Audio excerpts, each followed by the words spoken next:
സെഫന്യാവ്.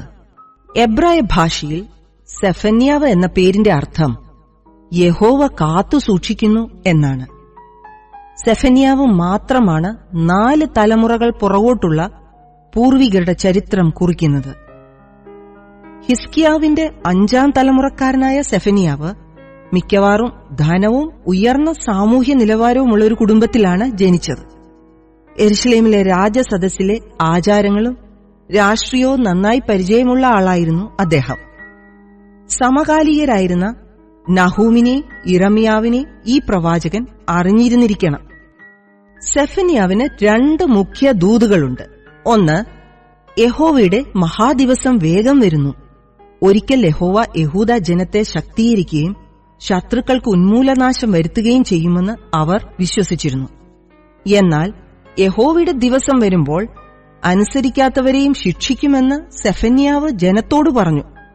ഇതിൽ മറ്റ് രാജ്യങ്ങളെപ്പോലെ യഹൂദായും ഉൾപ്പെടും.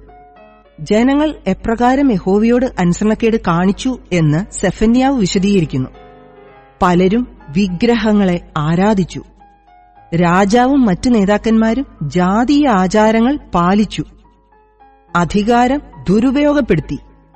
കള്ളപ്രവാചകന്മാർ യഹോവയുടെ കൽപ്പനകളെ സാരമാക്കേണ്ടതില്ലെന്ന് ജനത്തെ ഉപദേശിച്ചു. യഹോവ അതിനെക്കുറിച്ച് ഒന്നും ചെയ്യാൻ പോകുന്നില്ല എന്ന് പറഞ്ഞു. പുരോഹിതന്മാർ ദൈവാലയത്തെയും ദൈവിക നിയമങ്ങളെയും തുച്ഛീകരിച്ചു. ജനം തങ്ങളെ തന്നെ വിനയപ്പെടുത്തി യഹോവയെ അനുസരിക്കുകയും ആരാധിക്കുകയും ചെയ്യുവാൻ സെഫന്യാവ് ആഹ്വാനം ചെയ്തു. അങ്ങനെ ചെയ്താൽ അവരെ തകർത്തു കളയുന്ന ഭയങ്കര ശിക്ഷയിൽ നിന്ന് ഒഴിവാക്കും എന്നും പറഞ്ഞു. 2, ശരിയായി ജീവിതം നയിക്കുന്ന ഒരു പുതിയ ജനത്തെ ഒരുക്കുവാൻ യഹോവ ആഗ്രഹിക്കുന്നു. ദൈവം അവർക്ക് വിജയം നേടിക്കൊടുത്തതുകൊണ്ടും അവരുടെ ജീവിതത്തിൽ ദൈവസ്നേഹത്താൽ നവോന്മേഷം പകരുന്നതുകൊണ്ടും ആർപ്പുവിളികളോടുകൂടെ ആഘോഷിക്കുന്ന ഒരു ജനത്തെ വാർത്തെടുക്കുവാൻ യഹോവ ആഗ്രഹിക്കുന്നു. യുദ്ധം മൂലം ചിതറപ്പെട്ട യഹൂദരെ യഹോവ തിരികെ കൊണ്ടുവരും.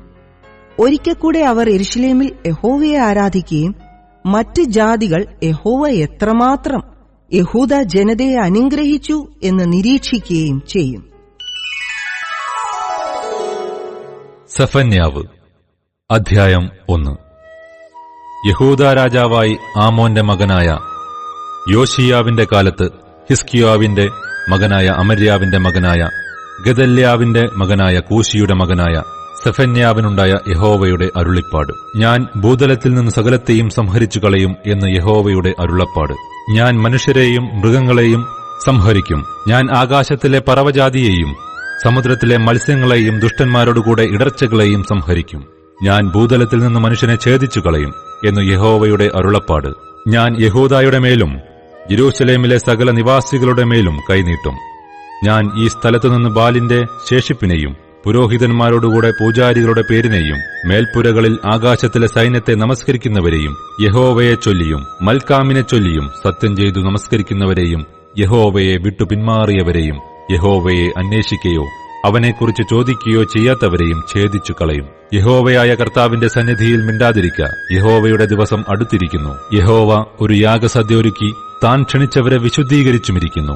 എന്നാൽ യഹോവയുടെ യാഗസദ്യയുള്ള ദിവസത്തിൽ ഞാൻ പ്രഭുക്കന്മാരെയും രാജകുമാരന്മാരെയും അന്യദേശ വസ്ത്രം ധരിച്ചിരിക്കുന്ന ഏവരെയും സന്ദർശിക്കും. അന്നാളിൽ ഞാൻ ഉമ്മരപ്പടി ചാടിക്കടക്കുന്ന ഏവരെയും സാഹസവും വഞ്ചനയും കൊണ്ട് തങ്ങളുടെ യജമാനന്മാരുടെ വീടുകളെ നിറയ്ക്കുന്നവരെയും സന്ദർശിക്കും. അന്നാളിൽ മത്സ്യഗോപുരത്തിൽ നിന്ന് ഉറക്കെയുള്ളൊരു നിലവിളിയും രണ്ടാമത്തെ നഗരാംശത്തിൽ നിന്ന് ഒരു മുറവിളിയും കുന്നുകളിൽ നിന്ന് ഒരു ഛടഛടനാദവും ഉണ്ടാകും എന്ന് യഹോവയുടെ അരുളപ്പാട്.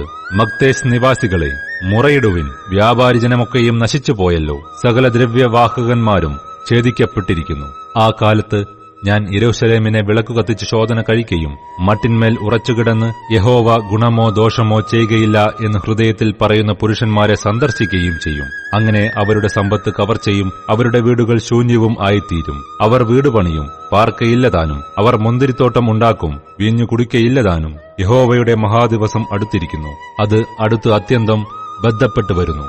കേട്ടോ, യഹോവയുടെ ദിവസം.